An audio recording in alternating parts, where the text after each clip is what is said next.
Kama ni mara yako ya kwanza unatembelea chaneli yetu ya Top 5 Media, tunakuomba ubonyeze neno subscribe, kisha kwa chini itatokea alama ya kengele. Tunakuomba ubonyeze kengele hiyo ili uwe wa kwanza kupokea taarifa katika chaneli yetu. Asante.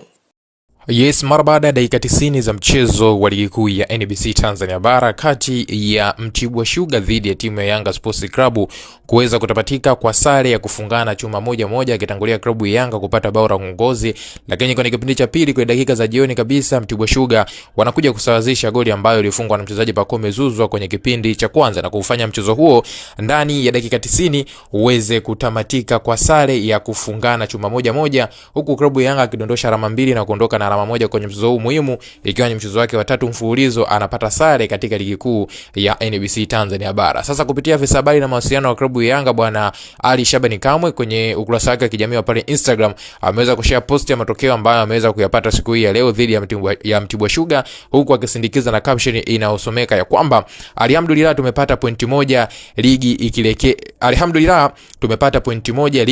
ikielekea kwenye mapumziko. Hii inatupa fursa ya kufanya tathmini ya timu yetu kwa mzunguko wa kwanza na kuja na majibu sahihi kuelekea mzunguko wa pili wa ligi. Daima mbele, nyuma mwiko. Hiyo ndio posti ambayo aloweza kuishia pale kupitia ukurasa wake wa kijamii wa Instagram afisa habari na mawasiliano wa klabu Yanga bwana Ali Shabani Kamwe. Una maoni gani mwa mchezo wangu kuhusiana na hiki? Tuandikie kupitia sehemu ya comment hapo, bila kusahau kulike, kushare na kusubscribe channel yetu.